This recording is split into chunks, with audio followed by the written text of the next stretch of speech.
Alhamdulillah, alhamdulillahilladzi khalaqal mauta wal hayata liyabluwakum ayyukum ahsanu amala wa huwal azizul ghafur. Asyhadu an la ilaha illallah wa asyhadu anna Muhammadan abduhu wa rasuluh. Allahumma shalli wa sallim wa barik ala sayyidina wa habibina wa syafi'ina wa maulana Muhammadin wa ala alihi wa sahbihi wa man tabi'ahum bi ihsan ila yaumiddin. Amma ba'd. Qala Allah ta'ala fil Qur'anil Karim, a'udzu billahi minasy syaithanir rajim. Bismillahirrahmanirrahim. Ya ayyuhalladzina amanu taqullaha haqqa tuqatih wa la tamutunna illa wa antum muslimun. Hadirin sidang salat Jumat yang dirahmati Allah Subhanahu wa taala. Marilah kita senantiasa meningkatkan ketakwaan kita kepada Allah Subhanahu wa taala. Takwa dalam arti yang sebenar-benarnya takwa, dengan mengerjakan segala perintah-perintah Allah dan meninggalkan segala larangan-larangan Allah Subhanahu wa ta'ala. Hadirin sidang salat Jumat yang dirahmati Allah Subhanahu wa ta'ala. Pada kesempatan khutbah pada siang hari ini, tema yang akan khotib sampaikan adalah tentang kunci-kunci kebahagiaan dan keberkahan hidup di dunia dan juga di akhirat. Hadirin yang dirahmati Allah Subhanahu wa ta'ala,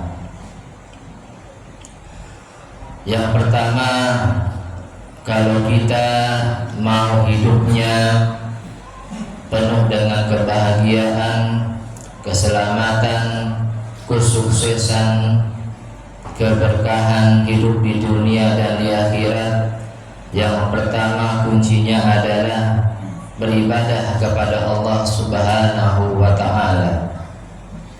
Allah Azza wa Jalla berfirman, a'udzu billahi minasy syaithanir rajim. Bismillahirrahmanirrahim. Wa ma khalaqtul jinna wal insa illa liya'budun. Tidaklah aku ciptakan jin dan manusia melainkan supaya mereka beribadah kepadaku. Ibadah dalam ajaran agama Islam terbagi menjadi dua.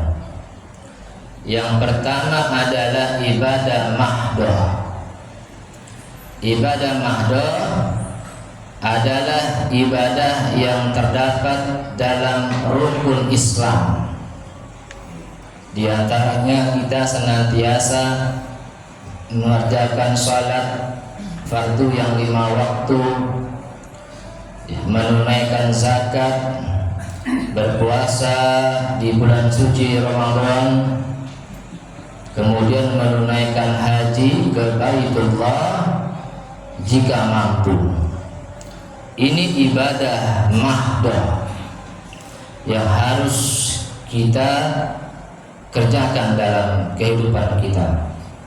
Yang kedua adalah ibadah ghairul mahdoh, ibadah umum, yang kalau kita kerjakan, kalau niat kita itu baik, maka kita akan mendapatkan pahalanya.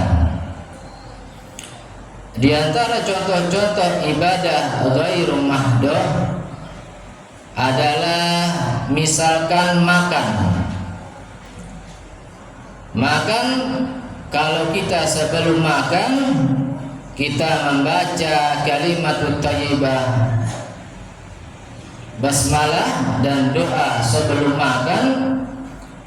Kita niatkan kalau nanti sesudah makan kita punya tenaga, ada tenaga nanti kita buat ibadah kepada Allah.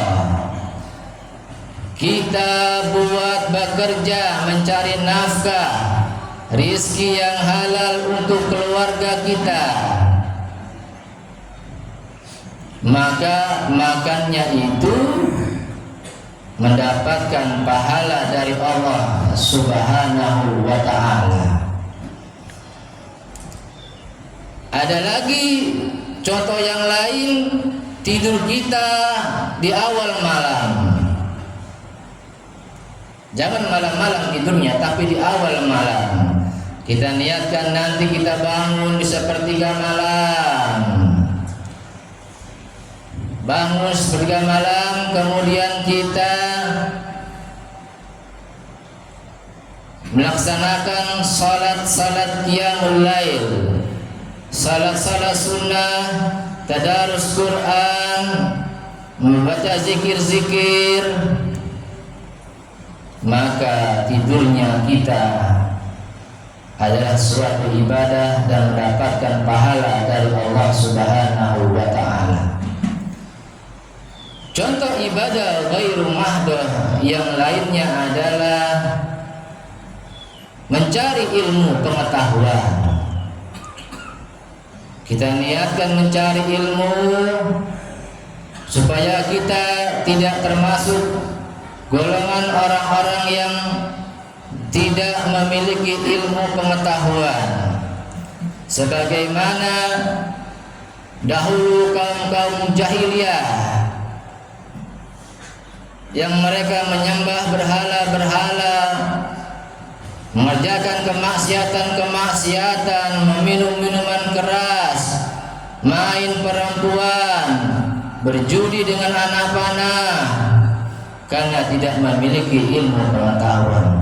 Tujuan kita mencari ilmu agar kita bisa mengetahui segala perintah-perintah Allah, larangan-larangan Allah, mana yang hak, mana yang batil, sehingga kita bisa mendapatkan pahala dari Allah Subhanahu wa ta'ala. Contoh yang berikutnya adalah termasuk ibadah ghairu mahdoh adalah sedekah. Ya, sedekah.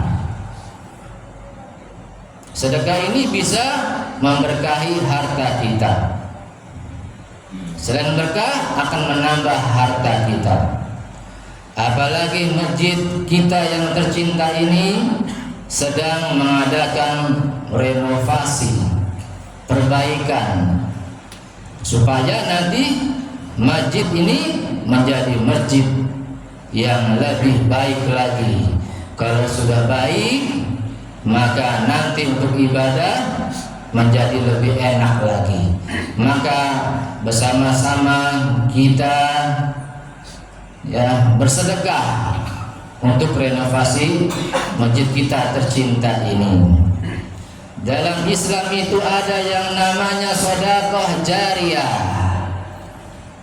Sedekah jariyah yang pahalanya kalau kita sudah wafat, maka pahalanya akan tetap mengalir kepada kita.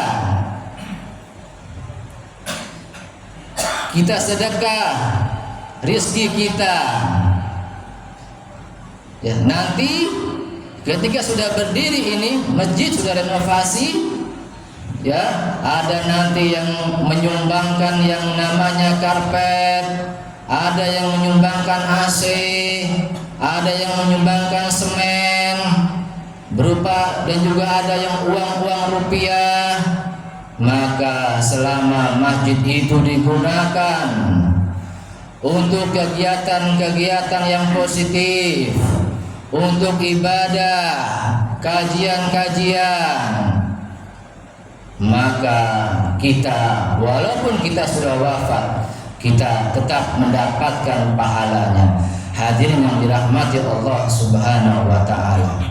Yang kedua, kunci yang kedua adalah bertakwa kepada Allah Subhanahu wa ta'ala.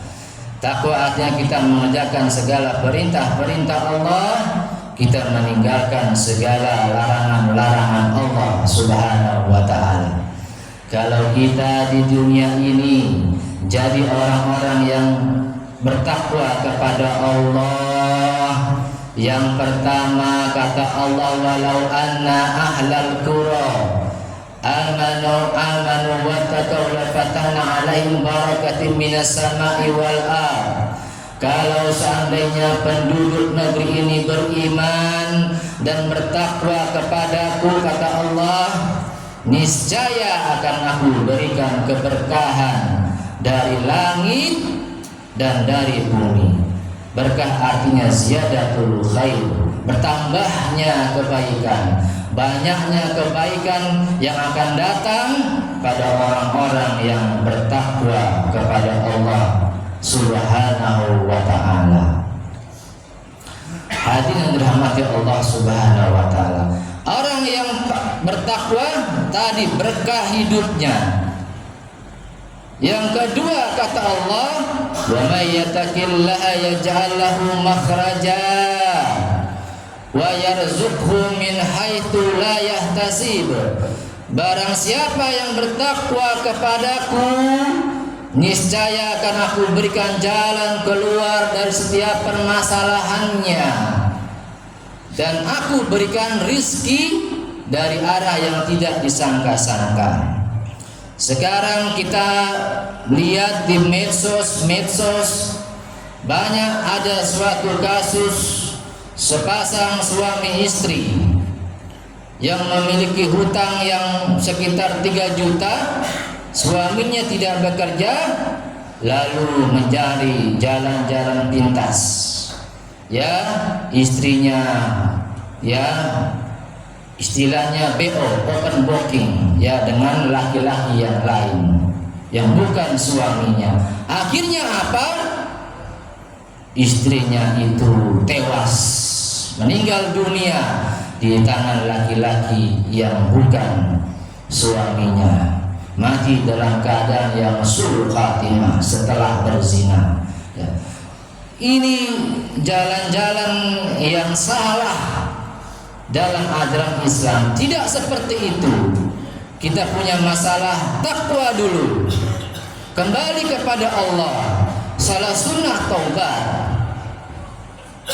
baca sayyidul istighfar, penghulunya istighfar. Nanti janji Allah diberikan solusi dari setiap permasalahannya. Ada orang-orang yang akan membantu dia, bukan jalan yang seperti itu. Kemudian yang ketiga adalah kunci-kunci tadi. Selain bertakwa, yang ketiga adalah bersyukur kepada Allah Subhanahu wa ta'ala. Syukur, kata Imam Al-Ghazali, terbagi menjadi 3. Yang pertama, syukur dengan hati. Maksudnya hati kita meyakini bahwasanya yang memberikan segala karunia, nikmat, rizki kepada kita hanyalah Allah Subhanahu wa ta'ala, bukan yang lainnya. Yang lainnya adalah wasilah, sarana kita mendapatkan nikmat-nikmat rizki dari Allah Subhanahu wa ta'ala. Yang kedua adalah syukur bil lisan. Kalau kita mendapatkan kenikmatan, apapun nikmat yang kita peroleh, maka lisan kita mengucapkan kalimat thayyibah, alhamdulillahi rabbil alamin. Segala puji hanya bagi Allah Subhanahu wa ta'ala.